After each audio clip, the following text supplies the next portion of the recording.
sell on Amazon, now is the time to prepare for Prime Day.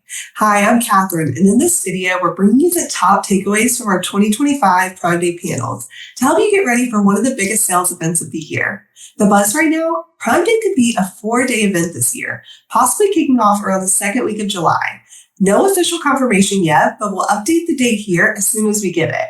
We've pulled the most important highlights for you, covering everything from account health and inventory strategy to CPC tips, external traffic, and more. You can use the chapter markers in the description to jump straight to the sections that matter most to your brand. And if you find this helpful, be sure to like, subscribe, and drop a comment if you've got questions and want more insights. All right, let's get into it. That initial planning stage is absolutely massive. And so what are some of the ways that have been very successful in paving that way for a solid Prime Day? What do you guys think about that? I'm going to start with the most boring part of this whole thing, which is account health and ASIN health. I know it's boring, y'all, but the thing is, if you ignore it, you could be setting yourself up for failure. So this is like the housekeeping you've got to do so that all the cool strategies that people at Tinuiti tell you about will actually work. While there is still some time to do something about it, go visit that account health dashboard on your Seller Central account. Check out all of your ASINs. Make sure that they're all healthy. Is Amazon asking you for appeals? Have they suspended any ASINs? The problem is, even if there's ASINs they've suspended that are not your Prime Day deal ASIN, that still puts you at risk. Because what if there's a problem with one of your Prime Day deals, and instead of just suspending that, they take down the whole account because you've got multiple unaddressed issues. A few other places to look that are really boring but so important. Voice of the customer, that is like your early warning system. That's your canary in the coal mine. If you spend some time in there, okay, a lot of the comments are bad, y'all. People will tell you about things that were Amazon's fault or that were actually some other item in their order. Something else in the box. It's not your product. However, you will find stuff in there that you can fix before Amazon enforces against you. Like I had a client selling a bundle of a shampoo and a conditioner, and their prep center was actually putting 2 shampoos together and 2 conditioners together. If they had seen that invoice to the customer, it would never have been suspended. They could have fixed it. And then spend some time on your returns report. Returns report is the most valuable report on Seller Central, but nobody ever looks at. Because if you go in there and you sort by ASIN, you will again see over and over like a client who was selling one particular line of Nike women's clothing. Every return reason said runs too small. Why wouldn't you want that data? So if you can find problems early on, kick them in the butt now. Do not wait. So again, I know this is not the exciting strategies you're looking for, but this is the thing that you need to do now so that you'll be safe and ready to go. What are some of these post-Prime Day tactics that we feel like we would suggest that can help keep up that kind of overall momentum so we don't have kind of this Prime Day hangover at the end of each event? Amazon enforcement, where they take down an ASIN or, God forbid, an account, usually happens between 45 and 60 days after the event that caused the problem. So if you have a lot of people who complain that something was inauthentic or you sold as new or expired or whatever the case might be, that enforcement is rarely immediate. It usually takes a while, especially at the account level, because they're looking at trends. So if you look at 45 to 60 days after Prime Day, you are right in back to school. So we do not need anyone suspended for back to school. And then just to remind you that if you're talking about sales and back to school and you got suspended, that puts you right in peak. So there are reasons that you always need to be looking at your account health. My very favorite strategy is called always be improving your worst ASIN. And so Prime Day is a great time to get so much data about your product and tell you if you have problems. So after Prime Day is over and about 30 days, well, that return window has elapsed. Download that returns report, sort it by ASIN, delete all of the return reasons that aren't your problem, like undeliverable address or order by mistake, and then look at like it's a percentage of sales. Where did you have the highest real return rate? Let's call it a real return rate. And you look at all those return reasons and say, okay, look, what I saw 35% of the time was this reason. And 25% of the time with this reason. And be critical. As sellers, we are so defensive. We're always like, oh, those buyers, they're all evil. Okay, some of them are. I'm a seller, I know. But if you see trends and high return rates, you have a problem. You need better photographs that show the size of something. You need a size chart. Or it could be you need to have a little chat with your manufacturer because the seals aren't good on the box or whatever the case might be. So use this as an opportunity to keep your stuff up and running and to keep your return rates down, which makes you money in the end. Don't just look at this as your defense against Amazon hurting you. If you keep your return rates down, Amazon's going to leave you alone. I love that you mentioned that too, Leslie, because it is not boring at all. I think so much of this is predicated on doing a lot of these things up front for you to have that successful Prime Day. I always say stay ready so you don't have to get ready. I think speaks exactly to like what you're saying. So Joy, I would love if you have kind of a 2 cents on that too. Yeah, I'm fully aligned. It may sound boring, but that initial prep is what's going to set you up for success. So take a full review of your catalog. Look at where your inventory is. What are you overstocked on? Can you put those products up for this event instead of, again, those top products? What does your category look like as a whole? Are you missing opportunities where you're not growing as fast as your catalog? Use these tentpole events to your favor to start to take share from your competitors. So take that deep dive, make sure you're taking your time with all of your products to do your demand planning, not only for before the event, but to make sure your pipeline is set up for after the event as well. Retailers now also having their own deals around Prime Day, that can sometimes deflate the overarching performance of Prime Day, especially if your products are sold in all these different retailers.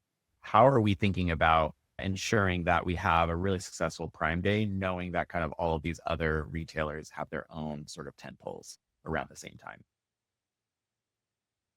People oftentimes don't track where their inventory is if they're on multiple platforms. They're looking at units out in the marketplace. And then you've got like an Amazon manager who's looking at the Amazon count, and you've got a Target guy looking at the Target count. And they're not really thinking about where do you think your real demand is going to come from on Prime Day? Because if your stuff isn't in the warehouse, you're going to stock out.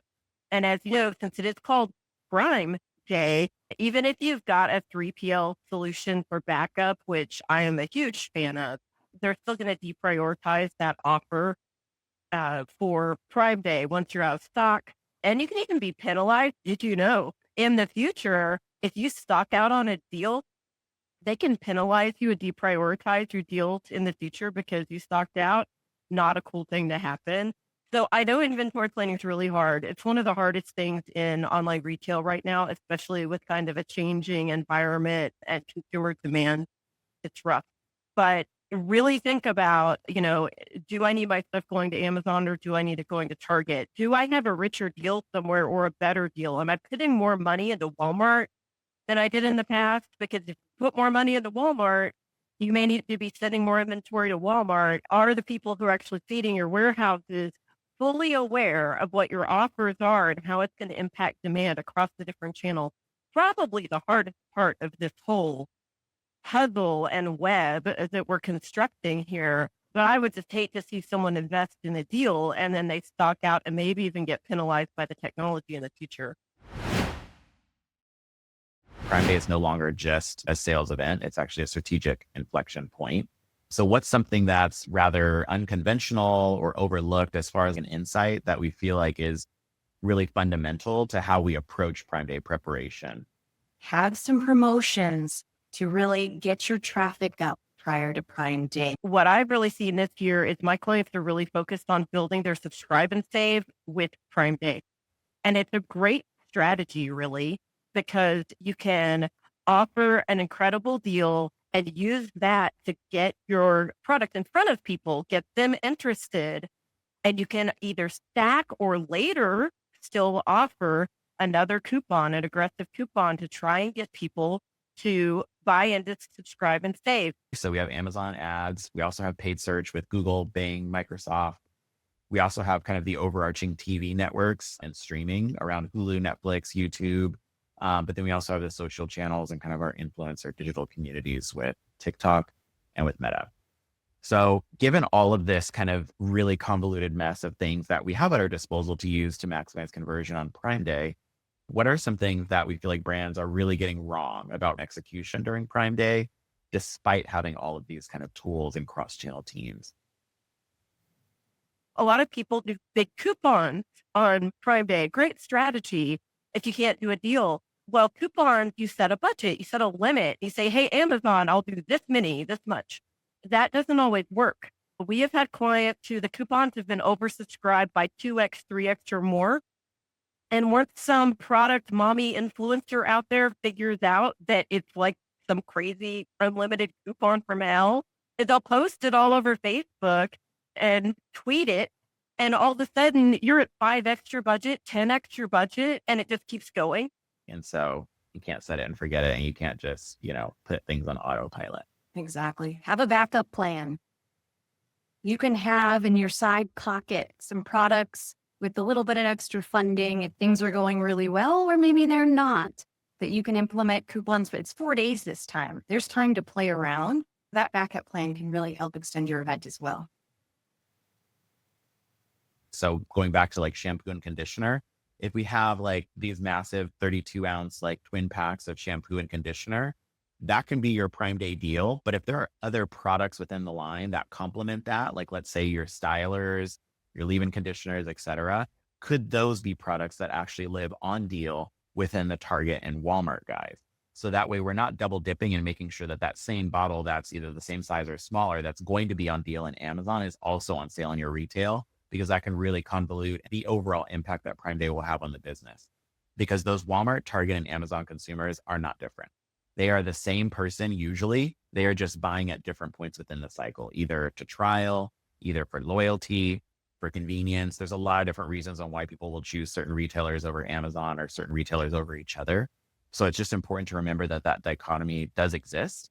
And how do you make sure that you're planning your Prime Day kind of around that to make it as successful as possible? That strategic retargeting is so important to keep the momentum from the event. Leslie mentioned subscribe and save. If you don't do it during Prime Day, do it after Prime Day. Go back and do reorder coupons or subscribe and save coupons to keep those customers buying your product and building loyalty. Just a one-time purchase, they may not be loyal to your product, but if you can entice them again with another coupon after 2 purchases, this might become a habit. And again, you won't have to spend as much in the future. So build, use all the tactics Amazon gives you to really keep the momentum going. And then the most you'd think obvious of all is your PDP optimizations. So again, you've got your top items. You think everything's going well on site, but really you're getting your consumers to your products, and then they may not be converting because you're missing some key elements on your pages. Your features and benefits are key to get your consumers to convert. When you go on your page, is there everything that you've thought about your products there listed, ready to go to answer their questions? Because you only have so much time with each consumer landing on your page. Your deal's amazing. Your percentage off is great, but they get there and they're not even sure what your product does. So have as much information that's going to convert on your pages and be ready. Yes, I love that. And I think something else that really is helpful in looking at kind of like making sure that you have every piece of your conversion optimization levers set on the product detail page, and that people know about what the product is, especially if you're in like a higher price point area or a more luxe product that's higher priced within the category. I think from a media perspective, it's also important to make sure that you're really amplifying that message ahead of Prime Day as well. When we're selecting our products that we want to have on deal, we feel like we have inventory set and forecasting set up properly. We feel like PDP is optimized as much as possible with DPI, A+, et cetera. The detail page didn't make sense, thought I was ordering something else. That's your problem as a seller, or product quality things that they didn't like. Figure out those return rates and find your loser. Every account has a loser. Even if your products are all great, one of them is still a loser compared to the others. And so Prime Day creates a wonderful opportunity of a massive data for you to find issues and fix them before we get into peak. Use it. Go and one at a time. What's my worst station? Fix it. Then run the reports again. My next worst station, fix it. It might be as simple as updating the PDP. You just need to change the description a little bit. Getting ready is that 80%. 20%, we shouldn't be manipulating budgets really that much. We shouldn't be building new campaigns because obviously we know that those are going to have to restart velocity and some of them are going to have to be approved if they're a video asset. So really that 80% is extremely important. I think from a media perspective, something that's relatively unconventional that I've seen is thinking that Amazon is, or that Prime Day rather, is just a utilization of Amazon levers, meaning it's when you really go hard within the Amazon ecosystem exclusively for streaming TV, online video, search, DSP, etc. You can change how your media strategy is running based on what's happening on your site and really get on top of hopefully making your event more successful. So my biggest advice in that regard is in order to make sure this ecosystem runs smoothly, make sure all credit cards within these payment accounts are set up. They are not expired or about to expire. Make sure you have paid your DSP invoices. Make sure that you have an absolutely clean, hygienic payment system set up because I think like both of our panelists have mentioned, if they're going to break, they will break, usually during Prime Day. The next layer that we want to make sure we do before Prime Day even happens is tell people about the product. The first time they see the product should not be during Prime Day and they just stumble upon it on the SERP. We should be utilizing our social affiliates, our social ambassadors, and our overall digital community to make sure that they are talking about this product and generating buzz. Prime Day is not a new holiday. People know that Prime Day is coming up at some point in July. So as they're looking at some of these products, and if we have a really great amount of reach within some of our social or YouTube or influencer or digital community campaigns, that's going to make people go to Amazon.com before the sale. Have some promotions to really get your traffic up prior to Prime Day. Make sure your outside media activities are leading eyeballs to your pages as well. Because when that event day comes, you want that visibility. All of those other networks and ecosystems within social, YouTube, influencer that I kind of talked a little bit about before are even greater because how many households do we know that share Prime memberships? Probably a ton share Prime memberships. So when it comes to targeting, you're targeting within the Amazon ecosystem based on these kind of shared profiles, which I think is good, layering in that strategy for kind of social, digital community, organic content influencer, those types of pieces. So some of our key takeaways that we've all discussed as a group is integrating that off Amazon strategy. So really leveraging social. It is not just an Amazon media event. It is an Amazon conversion event, but all of your media can help out with the Amazon conversion. I think it's the attitude of set it and forget it. A lot of brands go in first thing on the morning of the tentpole event. They check their deals, everything's live. They think the day is going to go great, and then they don't look back again. Having an attitude that these deals are changing throughout the day and that the potential for something to go wrong can happen at any time. You need to have a mindset of really keeping up with your deals. So I suggest a minimum of 3 times a day, morning, afternoon, and in the evening, checking all of your promotions, all of your PDPs, make sure nothing's broken. It sounds so simple, but doing that, you can have a big impact on how you affect problems. If you catch it early enough, you can get in touch with Amazon, get things fixed. You can change how your media strategy is running based on what's happening on your site and really get on top of hopefully making your event more successful. At the same time, don't forget about your competitors. This is your opportunity to really start your plan for your next tentpole event. You may not have known that your biggest competitor is going to go really hard this event, and there's not much you can do about it right now, but you really can think about how that changes your strategy going forward. So not only noting what products that they're promoting this year, but what's their discount? What's their strategy look like? And use that to download what you're going to do in the future.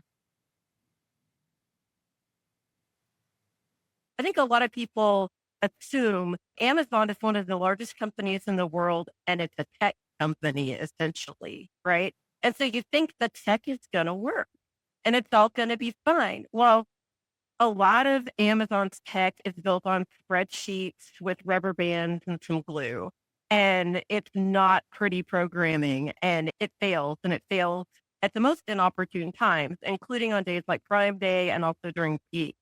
And so if you can't do a deal, well, coupons, you set a budget, you set a limit, you say, hey, Amazon, I'll do this many, this much. That doesn't always work. For reals, y'all, you've got to really watch these things. Sometimes also Amazon will suspend a deal, and sometimes it's the seller's fault. Like you actually submitted 2 deals for one thing, and you're not allowed. You had bad communication in house, or you broke some other deal rule. But sometimes they're wrongly suspended. The tech, it's like a bad flag.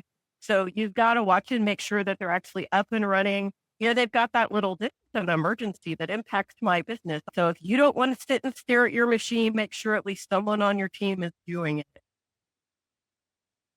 It is an all hands on deck. Sorry, but your team should have a blackout of no vacation during what is really going to be Prime Week now, with the event being 4 days this year. Credit card failure is a real thing from what I've seen within media accounts during Prime Day. So like my biggest advice in that regard is, in order to make sure this ecosystem runs smoothly, make sure all credit cards within these payment accounts are set up. Make sure you have paid your DSP invoices. We hope you found these highlights valuable. If you have any questions, drop them in the comments. We'll share them with our Amazon experts and do our best to get you answers. And if you want to dig deeper, check out our full Prime Day study. We conduct multiple rounds of research every year to help brands stay ahead. You'll find the link in the description.